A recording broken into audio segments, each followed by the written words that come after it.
여러분 반갑습니다. 오늘 우리가 함께 나눌 질문은 바로 이것입니다. 왜 우리는 불신을 받게 되었나? 그 이유는 간단하지요. 오류로부터 새롭게 시작하지 않았기 때문입니다. 오늘 제가 소개할 인물은 C.S. 루이스라는 인물인데요. 20세기 초반에 살았던 사람이고 아, 우리에게는 나니아 연대기로 잘 알려진 인물입니다.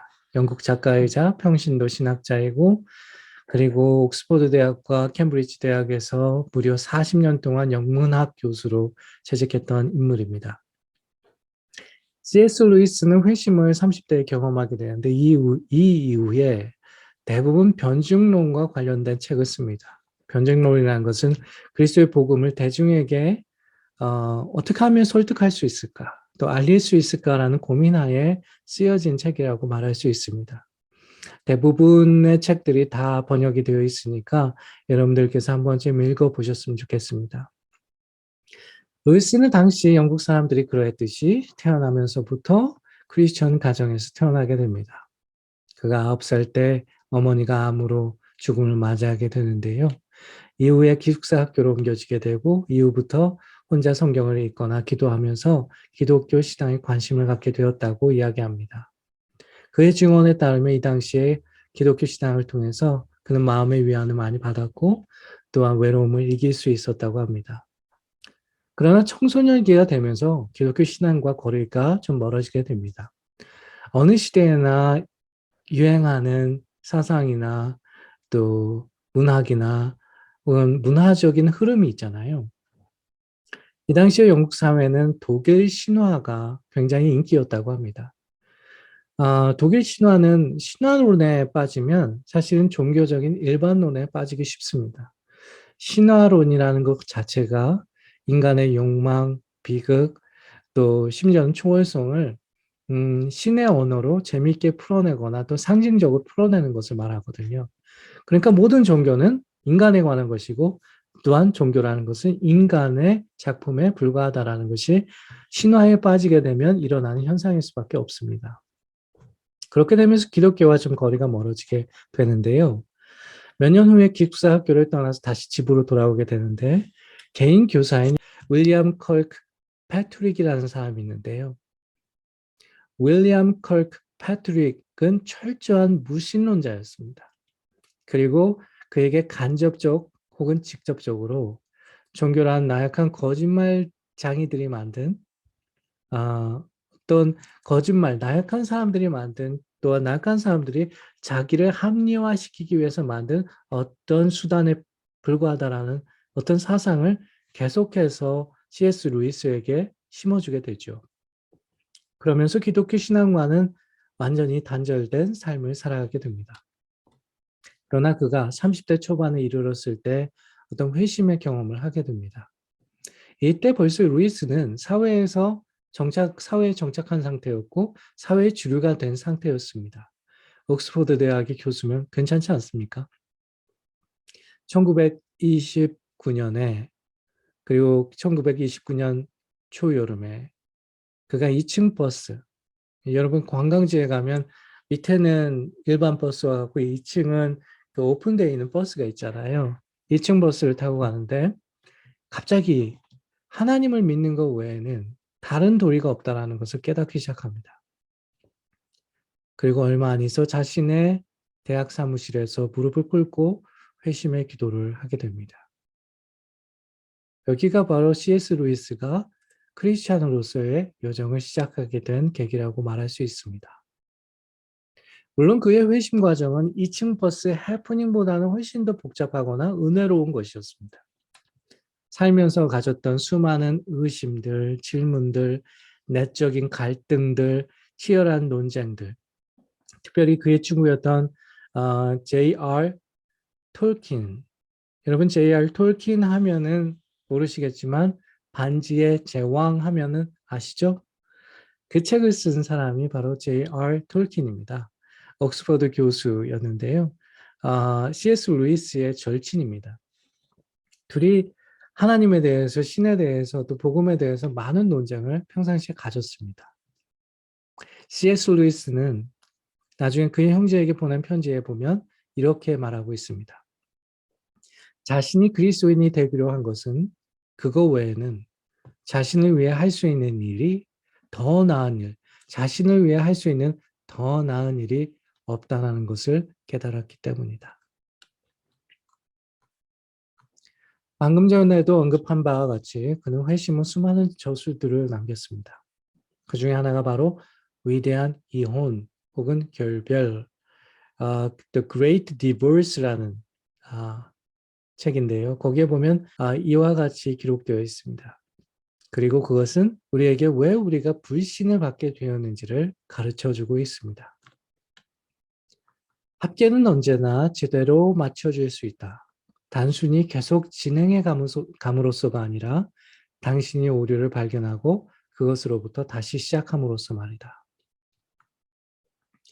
아마도 여러분 중에 우린 진짜 열심히 하고 있고 사역하고 있고 섬기고 있고 복음도 좋은 거고 교회도 좋은 건데 왜 사람들은 우리를 불신하지라고 생각하거나 느끼시는 분들이 한 번쯤은 계실 것이라고 생각합니다.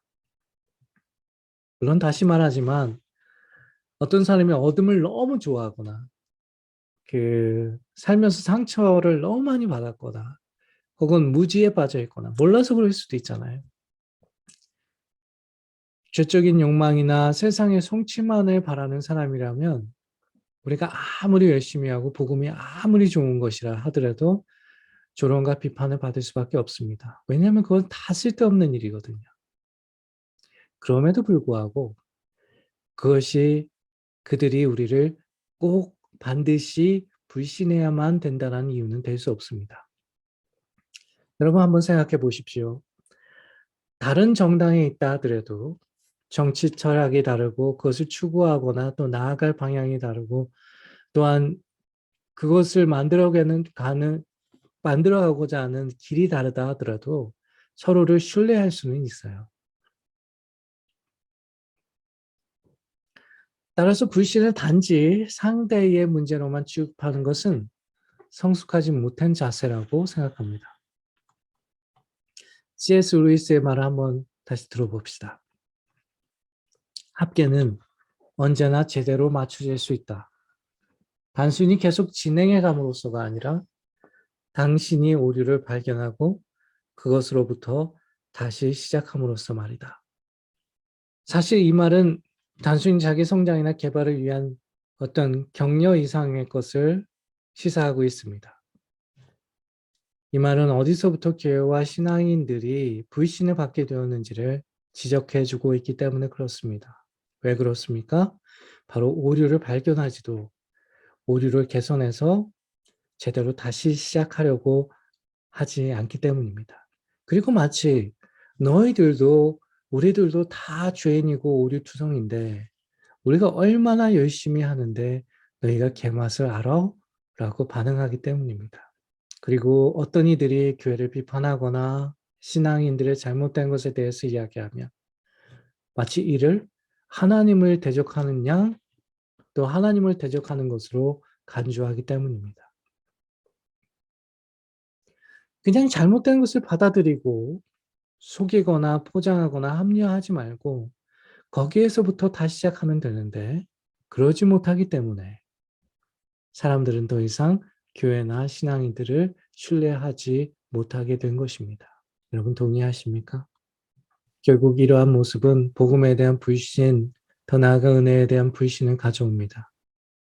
자신의 치부를 숨기고 이윤을 지켜나가기에 급급하기 때문에 다시 시작할 줄 모르고 더 숨기고 더 합리화합니다.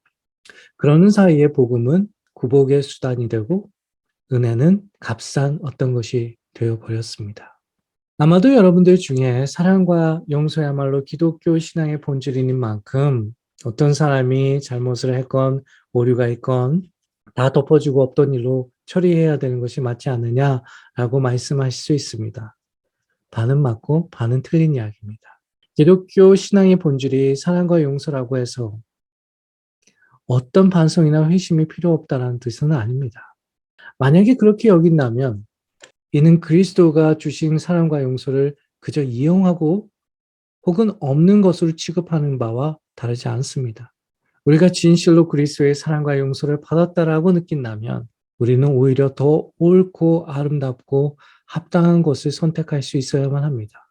그렇지 않다면 그의 용서와 사랑이 헛된 것이 되어버리기 때문입니다. 잘못에 대해 무조건 정죄하고 심판해야 한다는 뜻이 아닙니다. 그리스도의 사랑과 용서 때문에 그가 우리를 오류투성이인 우리를 그대로 받아들였듯이, 그리고 우리와 함께 새로운 여정을 살기를 원하는 것처럼 우리 자신들도 우리의 오류들을 받아들이고 그곳에서부터 새로워져서 구원을 이루고 그리스도와 연합된 삶을 살아갈 수 있어야 한다는 뜻입니다. 단적인 예가 바로 이것입니다. 요한복음 8장 1절에서 11절에 보면 예수가 가늠한 여인을 용서하는 장면이 나옵니다. 예수는 그 여인에게 이렇게 말씀하십니다. 예수께서 가라사대 나도 너를 정죄하지 아니하노니 가서 다시는 죄를 범치 말라. 내가 너 오류를 안다. 그리고 내 사랑과 모든 것으로 너를 용서한다. 그러니 거기서부터 다시 시작해라. 사도들이 전했던 복음이 무엇이었습니까? 의외로 간단합니다. 그것은 바로 이것이었습니다. 회개하십시오. 세례와 함께 예수 그리스도를 자신의 주님이요 구원자로 받아들이고 그리하여 죄의 용서를 받으면 성령과 구원을 선물로 받게 될 것입니다. 회개가 무엇입니까? Turning around. 말 그대로 잘못이나 에러가 있다면 그것을 발견하고 그리스도의 뜻에 따라 제대로 다시 시작하는 겁니다. 로마서 6장 1절에서 5절 말씀에 이런 말씀이 있습니다. 그런즉 우리가 무슨 말을 하리요? 은혜를 더하게 하려고 죄에 거하겠느냐? 그럴 수 없느니라.